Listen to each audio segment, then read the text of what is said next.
श्रीमद् भागवत और वेदांसार के द्वितीय विचार सृष्टि विज्ञान के द्वारा परमात्मा का निरूपण के आगे भाग का निरंतर उद्बोधन सुन रहे हैं आप। धूमो रात्रि तथा कृष्ण षण्मासा दक्षिणायनम तत्जानमसम ज्योतिर्योगे प्राप्य निवर्तते। जिस मार्ग में धूम का अधिपति देवता धुआं ही धुआं है, अंधेरा ही अंधेरा है, रात्रि है। कृष्ण पक्ष का अधिपति देवता 6 महीनों का दक्षिणायन का अधिपति देवता है। रात बड़ी हो रही, पहले दिन बड़ा होता था। शरीर छोड़कर उस मार्ग से गया हुआ योगी चंद्रमा की ज्योति को प्राप्त होकर तथा चांद्रमसम ज्योतिर्योगी प्राप्त निवर्तते, वापस लौट जन्म मरण को प्राप्त होता है। फिर जन्मने फिर मरने के लिए वापस आता है। निष्काम भाव प्रकाश है, सकाम भाव अंधेरा है। क्या बात है! निष्काम भाव प्रकाश है, सकाम भाव अंधेरा है। उपनिषदों में कृष्ण मार्ग के क्रम का अलग अलग प्रकार से वर्णन आता है। जैसे छांदोग्य उपनिषद के अनुसार धूम का देवता, रात्रि का देवता, कृष्ण पक्ष का देवता, दक्षिणायन का देवता, पितृलोक, आकाश, चंद्रमा और फिर पुनरागमन को प्राप्त होना, कृष्ण मार्ग अथवा दक्षिण मार्ग से जानने वाले सकाम भावना से इष्ट पूर्त दत्त कर्म करने वाले गृहस्थ उपासक धूम को प्राप्त होते हैं। देश और काल की दृष्टि से जितना अधिकार अग्नि अर्थात प्रकाश के देवता का है, उतना अधिकार धूम अर्थात अंधकार के देवता का है। वह धूमाधिपति देवता कृष्ण मार्ग से जाने वाले जीवों को अपनी सीमा से पार कराकर रात्रि के अधिपति देवता के अधीन कर देता है। रात्रि का अधिपति देवता उस जीव को अपनी सीमा से पार कराकर देश काल को लेकर बहुत दूर तक अधिकार रखने वाले कृष्ण पक्ष के अधिपति देवता का करता। बैरियर लगे हुए, ये समझ लीजिए, इस बैरियर से उस बैरियर तक, उस बैरियर से उस बैरियर तक। उस देवता, वह देवता उस जीव को अपनी सीमा से पार कराकर देश और काल की दृष्टि से बहुत दूर तक अधिकार रखने वाले दक्षिणायन के अधिपति देवता को समर्पित कर देता है।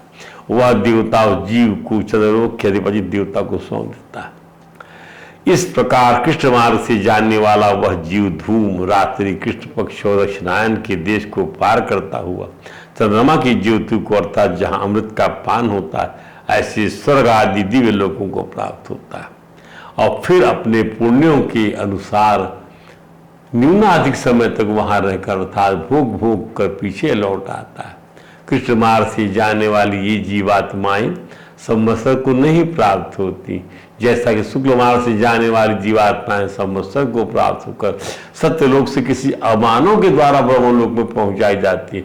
कृष्ण मार्ग से गया हुआ जीवात्मा चंद्रलोक को प्राप्त होता है, जो दृष्टिगत होने वाले चंद्रमंडल से भिन्न है। स्वामी राम सुखदास जी महाराज ने एक बात और स्पष्ट कर दिया। देखिए, ये संत नहीं है, ये जो है परावैज्ञानिक संत हैं। ये सब जानते हैं कौन सी गति से कौन जा रहा है, कौन सी गति से किसको जाना है। इसलिए निष्काम बनाने के लिए, निष्काम बनने के लिए बहुत सारी बातें हमारे शास्त्र में और संतों के द्वारा कही गई हैं। इसका ही उद्देश्य जीवन में रखिए। आप जीवन को इस प्रकार से लेके चलें कि परमात्मा की प्राप्ति इन के प्रकार हो जाए, तो ऐसी अनुकूलताएं भगवान बनाते चले जाते हैं। क्या कि यहाँ जिस कृष्ण मार्ग से तात्पर्य शुक्ल मार्ग की अपेक्षा से है, इस बात समझिए। आवृत्ति का मार्ग है कृष्ण मार्ग और अनावृत्ति का मार्ग है शुक्ल मार्ग। वास्तव में दोनों ही मार्ग क्रम ऊंचे ऊंचे लोकों में जाने के लिए है। वैसे तो सामान्य मनुष्य मरकर मृत्यु लोक में जन्म लेते हैं। जो पापी होते हैं वे आसुरी योनियों में जाते हैं और उनसे भी जो अधिक पापी होते हैं वे नरक के कुंडों में जाते हैं। इन सब मनुष्यों से कृष्ण मार्ग से जानने वाले बहुत श्रेष्ठ हैं। वे चंद्रमा की योनि को प्राप्त होते हैं। ऐसा कहने का यही तात्पर्य है कि संसार में जन्म मृत्यु के जितने मार्ग हैं उन सब मार्गों से यह कृष्ण मार्ग श्रेष्ठ है ऊर्ध्वगति का होने का और उनकी अपेक्षा प्रकाश में। कृष्ण मार्ग से जीव पहले आकाश में आता है, फिर वायु के अधीन बादलों में आता है, फिर बादलों से वर्षा के द्वारा भूमंडल पर आकर अन्न में प्रवेश करता है, फिर कर्मानुसार प्राप्त होने वाली योनि के पुरुषों में अन्न के द्वारा प्रवेश करता है और पुरुष के द्वारा सहवास के माध्यम से स्त्री योनि में जाकर शरीर धारण कर जन्म लेता है। इस प्रकार वह जन्म मरण के चक्र में पड़ जाता है। भगवान कपिल कहते हैं कि जो पुरुष घर में रहकर सकाम भाव से गृह धर्म का पालन करता है और उनके फलस्वरूप अर्थ एवं काम का उपभोग करके फिर उन्हीं का अनुष्ठान करता रहता है, वह तरह तरह की कामनाओं से मोहित रहने का भगवत धर्मों से विमुख हो जाता है और यज्ञों द्वारा श्रद्धापूर्वक देवता तथा पितरों की आराधना करता रहता है। तथा श्रद्धया आक्रांतम मति ही पितृदेवता पुमान गत्वा चर्मसम लोकम सोपा पुनरेष्यति।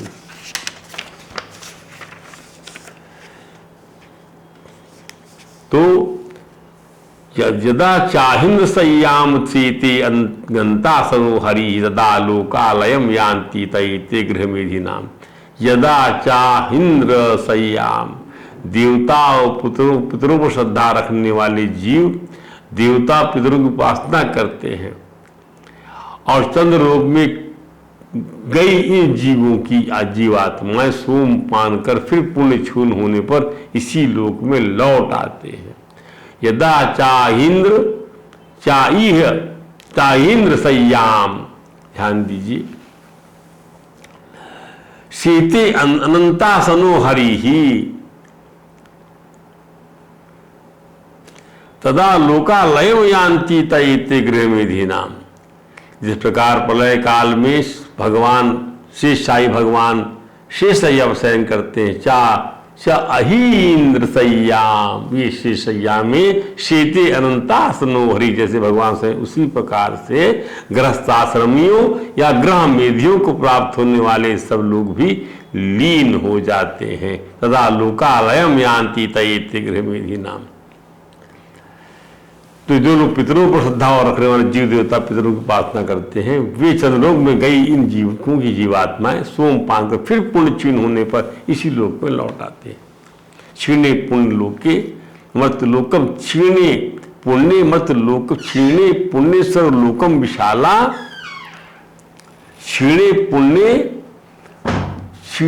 पुण्य मर्त्यलोक, क्षीणे पुण्य सर्वलोकम विशाला तेत क्षीणे तेतम भुक्त्वा सर्वलोकम विशाला क्षीणे पुण्य मृत्युलोकम विशंति। विशाल सर्वलोक को भोग कर फिर से जो है वापस यहाँ जाती है। मृत्युलोकम विशंति ते पूर्णमासाद्य सुरेंद्र लोकम मसनंती दिवि देव होगान। ये सब भगवान ने गीता में कहा हुआ है। भगवान कपिल कहते कि गृहस्थ दो प्रकार के होते, पहला गृहमही, दूसरा गृहस्थ। गृहस्थ ही गृहमेधी तब कहलाता है जब उसका लक्ष्य इंद्रिय तृप्ति का होता है। गृहस्थ ही गृहमेधी हो गया जब उसका लक्ष्य इंद्रिय तृप्ति का रहता है। अन्यथा गृहस्थ आत्म साक्षात्कार करने का लक्ष्य रखता है। ध्यान दीजिए, गृहस्थ दो प्रकार का हो गया, पहला गृहमेधी, दूसरा गृहस्थ। गृहमेधी वो होता है जो इंद्रिय तृप्ति के प्रति अत्यधिक आसक्ति करता है और भक्ति से विहीन होता है, वो गृहमेधी है। और गृहस्थ वो होता है जो आत्म साक्षात्कार करने का लक्ष्य रखता है। इंद्रिय तृप्ति उसके लिए गौण है, वो भक्ति करता है भगवान की, अतः वो अनेक प्रकार के यज्ञ करते रहने तथा देवों एवं पुत्रों को प्रसन्न करने के लिए बड़े बड़े व्रत करते रहने पर भी वे कृष्ण भक्ति में रुचि नहीं लेते। कौन? गृहमेधी लोग। भगवद गीता भगवान कृष्ण कहते हैं कामय तेते हृत ज्ञाना यजंत्य नियुक्ता। काम के द्वारा गृहमेधी व्यक्ति इंद्रिय तृप्ति के लिए अधिक आकृष्ट रहकर देवताओं को पूजते हैं। निसंदेह वैदिक शास्त्र में संस्तुति की गई कि जो धन, स्वास्थ्य या विद्या का इच्छुक हो उससे देवताओं का पूजन करना चाहिए। भौतिकवाद व्यक्ति की मांगे अनेक हैं, अतः उनकी इंद्रियों को तुष्ट करने वाले देवता भी अनेक हैं। जो गृहस्थ समृद्ध जीवन बिताना चाहते हैं वे सामान्यतया पिंडदान द्वारा देवताओं या पुत्रों को पूजते हैं। ऐसे व्यक्ति कृष्ण भक्ति से विहीन होते हैं। गृहमेधी या भौतिकवादी व्यक्ति कहते हैं कि भगवान की पूजा के लिए किसी भी देवता की पूजा कर सकते हैं। वे भगवत गीता में ऐसे पाखंड स्वीकार नहीं करते हो। गीता ऐसी विधियां बुद्धिभ्रष्ट लोगों के लिए, यहाँ इस न्याय की पुष्टि की गई है और इसीलिए काम मूल शब्द का प्रयोग हुआ। इसका अर्थ है जिसने अपनी इंद्रियां खोई हैं या जो इंद्रिय तुष्टि के लिए काम वासना से अंधा हो चुका है, काम मूल लोग कृष्ण भक्ति तथा भक्ति के विहीन होते हैं और नृतृप्ति की प्रबल इच्छा से अंधे बने रहते हैं। देवताओं के पूजन की भर्त्सना भगवद्गीता तो भागवत दोनों में ही की गई है। ध्यान दीजिए, यदि आप देवताओं को पूजते हैं, पर यदि आप ये समझ लीजिए वो पूजन भी भगवान कृष्ण को ही जाता है, यदि इस भावना से काम करते हैं तो कहीं कोई कठिनाई, क्योंकि ये कर्मकांड का विधान है। जब भगवान श्री हरि शयन करते हैं तो सारे लोग, जिसमें चंद्रमा जैसे स्वर लोग भी सम्मिलित हैं, विलीन हो जाते हैं। दूसरे शब्दों में कोई ब्रह्मलोक तक क्यों न चला जाए, वहां भी विनाश विद्यमान रहता है। उसे ब्रह्मलोक में ही जन्म मरण रोग जरा के कष्ट मिलेंगे। केवल भगवान के धाम वैकुंठ लोक पहुंचकर ही मनुष्य इस जगत में पुनः जन्म नहीं लेता। परंतु ग्रह मेधी इस लाभ का उपयोग नहीं चाहते, ग्रह मेधी इस लाभ का उपयोग नहीं चाहते। वे तो निरंतर एक शरीर से दूसरे में अथवा एक लोक से दूसरे लोक में देहांतर को ही वरीयता देते हैं। ये अल्पज्ञानी पुरुष इस संसार में ही आने जाने की आसक्त मानसिकता वाले ग्रह मेधी लोग स्वर्ग जाते भी हैं तो प्रलय के समय वे स्वयं देवतागण तथा अनेक उनके लोक में विलीन हो जाएंगे। जो इससे मुक्त होना चाहते वो निष्काम भाव से अपना जीवन व्यतीत कर इससे छूट जाते हैं। एक होता है चंद्र द्वार, एक होता है सूर्य द्वार। ये प्रयाता जीवों की गतियों का चित्रण कर रहे हैं भगवान कपिल। और जो भगवान कृष्ण ने भी गीता में युद्ध के मैदान में इसको स्पष्ट किया है। ये दो गतियां बड़ी प्रसिद्ध है संसार के अंदर में। देवयान, देव का रास्ता, देव द्वारा देवताओं का रास्ता, या पितरों का रास्ता। ध्यान दीजिए, आप किस रास्ते जाना चाहते हैं? आप तत्काल मुक्ति चाहते हैं या क्रम में मुक्ति चाहते हैं? तो भी आपको तकलीफ होगी। ध्यान दीजिए, इसलिए तत्काल मुक्ति क्यों ना चाहिए जाए, भगवान कृष्ण के चरणों को तत्काल क्यों ना प्राप्त कर लिया जाए, तत्काल अपने वीर को क्यों ना जागृत कर लिया जाए। ये है इसका तात्पर्य। अब समझ लीजिए, वासना का द्वार चंद्र द्वार है और ज्ञान का दरवाजा सूर्य का दरवाजा है। सूर्य प्रकाश का देवता है और चंद्रमा प्रियता और वासना का देवता है। चंद्रमा प्रियता और वासना का देवता है। चंद्रमा से ही तो सुंदरियों के स्वरूप की उपमा दी जाती है। इस बात को समझकर मनुष्य को वासना के बस में नहीं होना चाहिए। इसलिए भगवान कबीर अपनी माँ के माध्यम से सभी का आह्वान करते हैं। सब प्राणी कहते हैं, क्या कहते हैं कि देखो भाई, आप सबके भीतर में हृदय कमल है। हाँ है, उस हृदय कमल में भगवान का मंदिर विराजमान है। कृतालय है, कृतालय एक ऐसा आलय है जहां आप उस ध्यान करेंगे तो कृतकृत हो जाएंगे। इस कृतालय बोलते हैं। जैसे पुस्तकालय पुस्तक का घर, जैसे रुग्णालय रुग्णालय माने रोग का घर, जैसे जो है इस प्रकार से वैसे क्या बना, कृतालय बन गया। ये हमारा जो हृदय है, यह जो गुहा है, यहाँ पर कमल का वास है। इस कमल के ऊपर में कृतालय बना हुआ है, यानी कृतकृत्य होने का यहाँ पर जो है पूरा लक्षण है। कृतकृत, आज हृदय गदगद हो गया, कृतकृत्य हो गए हम। तो क्या कहते हैं अपनी माँ कपिल से, कपिल जी अपनी माँ देवहूति से कहते, माँ तुम सब भूत प्राणियों के हृदय में बसने वाले परमात्मा, उनकी शरण में जाओ। कहते अततम सर्व भूतानां हित पद्मेषु कृतालयम् श्रुतानुभावेन शरणं व्रजा भावेन भामिनी। माँ अनन्य भक्ति भाव से मेरे द्वारा सुनाए गए उनके प्रभाव का अनुभव करते हुए श्रुतानुभावम शरणम व्रज भावेन भामिनी, आप उन्हीं के शरण में जाओ। जो उनकी शरण में जाता है वो संसार से छूट जाता है। इसका चित्त इस लोक में आसक्त है, जिनका जो धर्म अर्थ काम के परायण होते हैं। त्रैवर्गिकास्ते पुरुषा विमुखा हरिमेध साहा। त्रैवर्गिका हते, जिन तय वर्ग मने धर्म अर्थ और काम के परायण जो पुरुषा वे ही लोग जो है हरि मेधस माने भगवान से विमुख हैं। कथायाम कथनीयोरु विक्रमस्या मधुदिशा,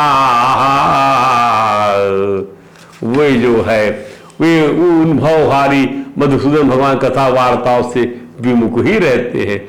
इनकी भर्त्सना करते भगवान कपिल कहते क्या उन मंद भाव मैया ऐसे अभागे लोगों के बारे में मैं क्या बताऊं आपसे।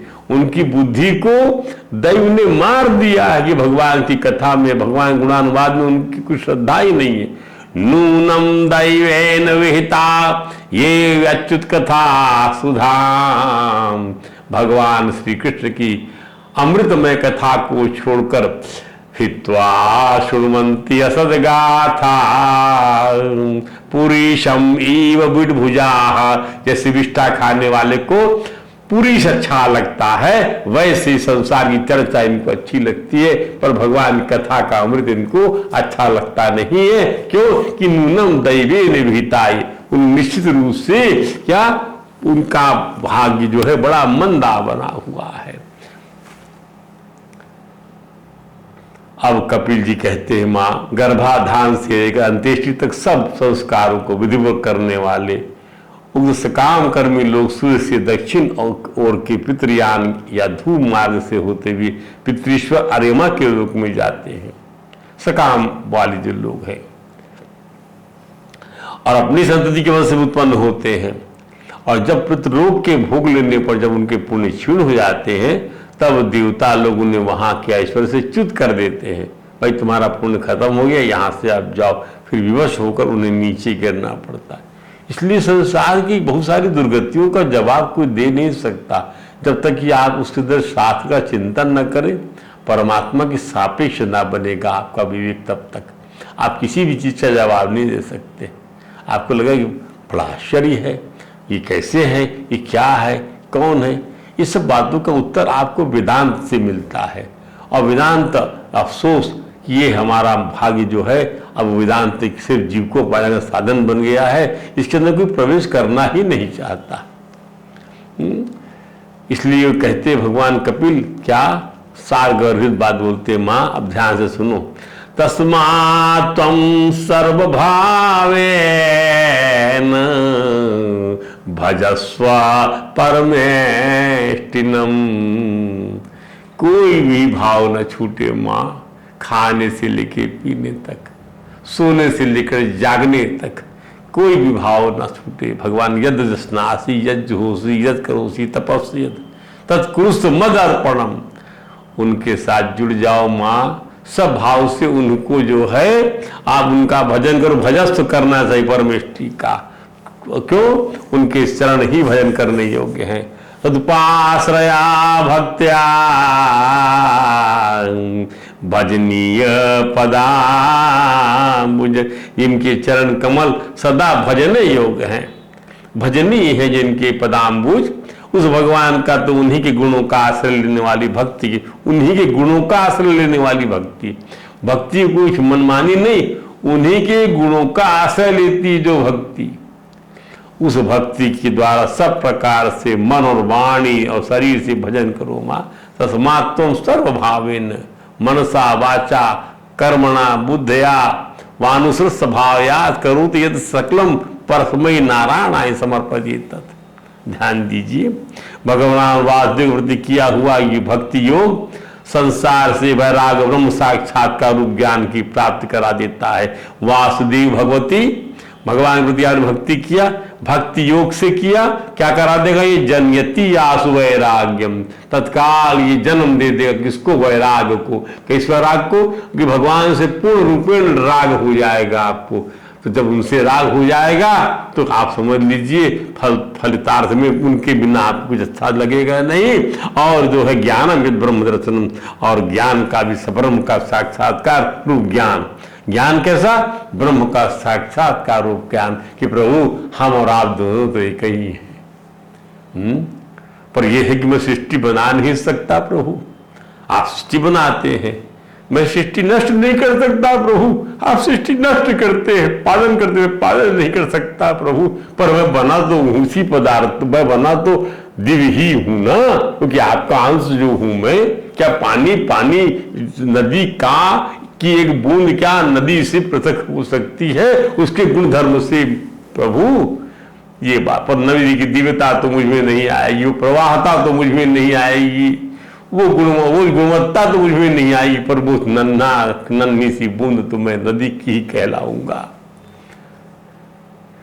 जब नदी मिलेगी प्रभु तो बूंद बूंद से बनी वो नदी जब सागर मिले तो मैं भी मिल जाऊंगा प्रभु।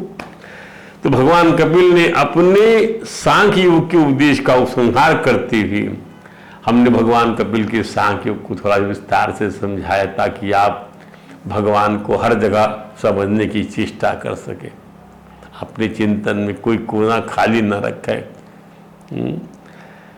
जिस प्रकार एक ही परब्रह्म महतत्व एक परब्रह्म महतत्व बन जाता है, वह का राजस अहंकार बन जाता है, तामस अहंकार बन जाता है, पंच महाभूत बन जाता है, 11 इंद्र रूप बन जाता है, फिर वही स्वयं प्रकाश परमात्मा इस अहंकार जीव बन जाता है।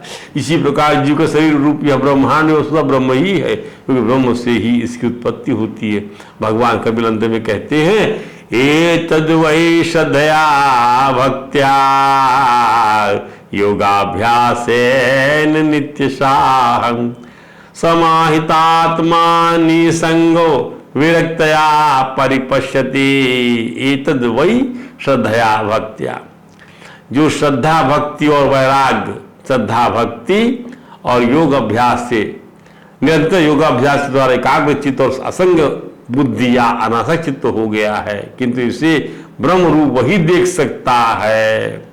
कौन? जो श्रद्धा भक्ति और वैराग्य के द्वारा निरंतर योगाभ्यास के द्वारा एकाग्र चित्त हो गया है, समाहितात्मा निसंगो विरक्त्या परिपश्यति। ब्रह्म साक्षात्कार करने वाला भगवान कपिल का यह सांख्य योग प्रकृति पुरुष का यथार्थ स्वरूप का बोध कराने वाला है। उन्होंने स्पष्ट किया है ज्ञान योगस्य मन्निष्ठो नैर्गुण्यो भक्ति लक्षणा द्वयोरिप्येकैवार्थो भगवत शब्द लक्षणा। निर्गुण ब्रह्म विषय ज्ञान योग, ध्यान दीजिए, अब भगवान के प्रति किया हुआ भक्ति योग, इन दोनों का फल एक ही है। उसे ही भगवान कहते हैं। जिस प्रकार किसी पदार्थ में रस भी है, रूप भी है, गंध भी है, ऐसे अनेक गुणों का आश्रय लिया हुआ एक पदार्थ आंख से अलग दिखता है, जीवा से अलग अनुभूत होता है, नासिका से भिन्न समझ में आता है। ठीक उसी प्रकार शास्त्र के विभिन्न मार्गों द्वारा एक ही भगवान की अनेक प्रकार से अनुभूति होती है। दूसरे शब्दों में नाना प्रकार के कर्म कलाप जैसे यज्ञ, दान, तप, वेदाध्ययन, वेद विचार, मन मीमांसा, मन और इंद्रियों के संयम, कर्मों के त्याग, विविध अंगों वाले योग, भक्ति योग, निवृत्ति और प्रवृत्ति रूप सकाम और निष्काम दोनों प्रकार के धर्म, आत्मतत्व के ज्ञान और दृढ़ वैराग्य आदि सभी साधनों से सगुण निर्गुण स्वयं प्रकाश भगवान को ही प्राप्त किया जाता है। भगवान कपिल के इस उपदेश की महिमा अनुपम है। जो इसे सुनेगा, जो कहेगा, वो परम पद को प्राप्त हो जाएगा। जैसा कि भगवान कपिल की माता जी ने सुनकर थोड़े समय में नित्य मुक्त परमात्मा स्वरूप को प्राप्त कर लिया। एवं सा कपिलोक्तिन मार्गेण अतिरतः परम, मार्गेण अतिरतः, चिरता नहीं अतिरतः परम, तुरंत प्राप्त कर लिया। आत्मानं ब्रह्म निर्वाणम भगवंतम भवापहा। निर्वाण का अर्थ है संसार के क्लेशों का समन। जब वह कोई वैकुंठ को जाता है तो वह सारे क्लेशों से स्वतः मुक्त हो जाता है। यही ब्रह्म निर्माण है। वैदिक शास्त्र के अनुसार निर्वाण का अर्थ है भौतिक जीवन का अंत। आत्मानम का अर्थ हृदय के भीतर परमात्मा का साक्षात्कार। अंततः परम सिद्धि तो भगवान का साक्षात्कार है। भगवान कपिल के उपदेश को सुनकर उनकी माता देवहूति जी उस लोक में प्रविष्ट हुई जिसे कपिल वैकुंठ कहते हैं। वैकुंठ लोगों की भी संख्या अनंत है जिनमें भगवान विष्णु के अंशों का प्राधान्य रहता है। अनंत का अर्थ है असंख्य। ब्रह्म संहिता से ज्ञात होता अद्वैतम अच्युतम अनादिम अनंत रूपम। भगवान के दिव्य स्वरूप से असंख्य विस्तार होते हैं और अपनी 4 भुजाओं में विभिन्न चिन्हों को धारण करने के कारण वे नारायण, प्रद्युम्न अनिरुद्ध वासुदेव कहलाते हैं। इस प्रकार से हमारी पुस्तक श्रीमद् भागवत वेदांत सार का जो दूसरा विचार था, सृष्टि विज्ञान के द्वारा परमात्मा का निरूपण, हमने बड़े प्रयत्न से आपको इसको समझाया। विषय बड़ा गंभीर था, पर जिन्होंने इसको एकाग्रचित्त से सुनने का प्रयास किया होगा वो उसको समझ सकते हैं। और समझ कभी हमसे वार्तालाप करना चाहें, एकांत चर्चा करना चाहें तो उनका स्वागत है। कभी भी हमारे पास आ सकते हैं, हम इस संबंध में उनका और ऊपर प्रकाश डाल सकते हैं। पर भगवान की यदि जो भक्ति करता हो वही इस संबंध में हमसे बातचीत करे, और जो श्रद्धा से करता है वही बातचीत करे। जो शंका करता है और जो है कभी किया कभी नहीं किया, इस प्रकार से नहीं, चित्त को शुद्ध करके आना चाहिए। चित्त के अंदर में यदि किसी किस्म की वासना बची हुई है तो आप जो है शुद्ध परमात्मा आपको समझ में नहीं आ सकता।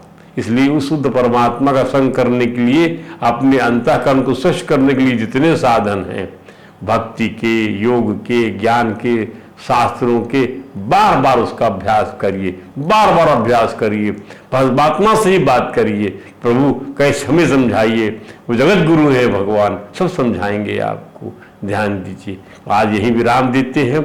कल हम जो है इस अपने ग्रंथ श्रीमद् भागवत वेदांत सार के तीसरे विचार, विसर्ग द्वारा परमात्मा का निरूपण, अब सृष्टि का विस्तार होगा।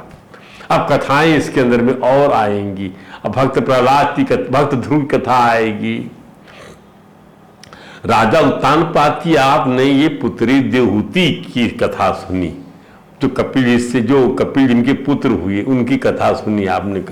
अब जो है राजा उत्तानपाद जो है मनुज की, जो राजा मनु की जो उनके दो पुत्र थे, उत्तानपाद और पुरीवत। अब उत्तानपाद के जो पुत्र ध्रुव की कथा भी इसी में आएगी, तीसरे विचार में, जो हम आपको सुनाएंगे। वो प्रसंग सिलसिलेवार आएगा। आज हम यहीं विश्राम करती हैं। बोल वृंदावन बिहारी लाल की जय। हरे राम राम राम हरे हरे, हरे कृष्ण कृष्ण कृष्ण हरे हरे, हरे राम राम राम हरे हरे। सब बोलिए, हरे कृष्ण कृष्ण कृष्ण हरे हरे, हरे राम राम राम हरे हरे, हरे कृष्ण कृष्ण कृष्ण हरे हरे।